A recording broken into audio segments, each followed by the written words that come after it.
Those Kardashians have everything. I wish I could have a Bugatti. Everybody wants to be that more talented, rich, or educated person. However, how much of that perception people have for what they consider self-improvement is truly a step in the positive direction? And better yet, how much are they acknowledging, or rather not acknowledging, what they have already?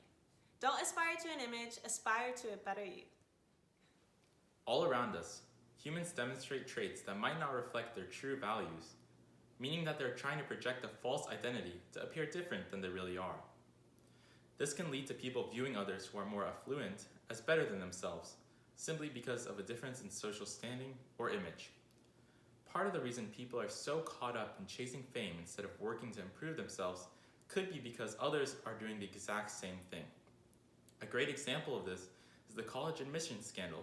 Through the techniques of bribery and Photoshop, candidates and even their parents put a lot of time and effort into embellishing their accomplishments in order to appear more talented, get into prestigious schools, only to get caught and become publicly disgraced.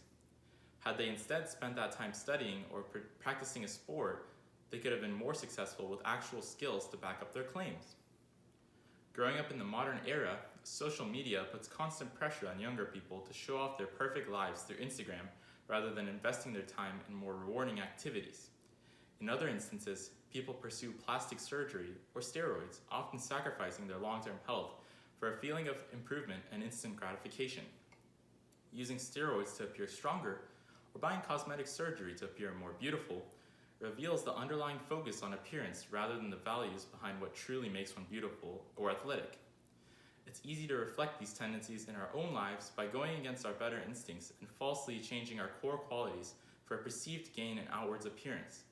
This can have harmful effects because it leads to us holding ourselves to unrealistic standards or giving up other important aspects of our lives for the facade of success. In Great Expectations, Philip Purp, otherwise known as Pip, wants to be a gentleman with the hope of impressing the beautiful Estella.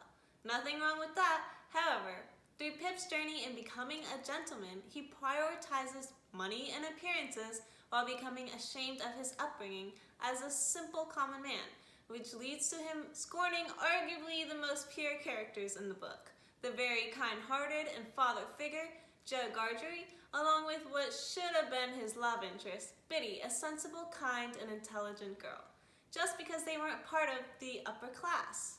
Pip's pursuit of gentlemanliness, that which depends on appearances, the way he dresses or the need to pass judgment on those below him while pretending to be well-mannered, reveals his ignorance in all that Pip gives up through his attempts to attract Estella.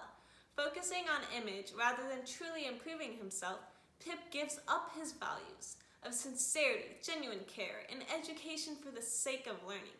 And these sacrifices are what highlight the tragic nature of Pip's journey of self-discovery and Great Expectations. Only when he realizes what he has lost does Pip open his eyes to the truth of what it means to improve oneself through a focus on developing one's core values. And he didn't get the girl. Thank you for watching. And remember to aspire to be a better you. Not just an image. You know, forget the Kardashians. I have everything I need. I don't need a Bugatti to be happy.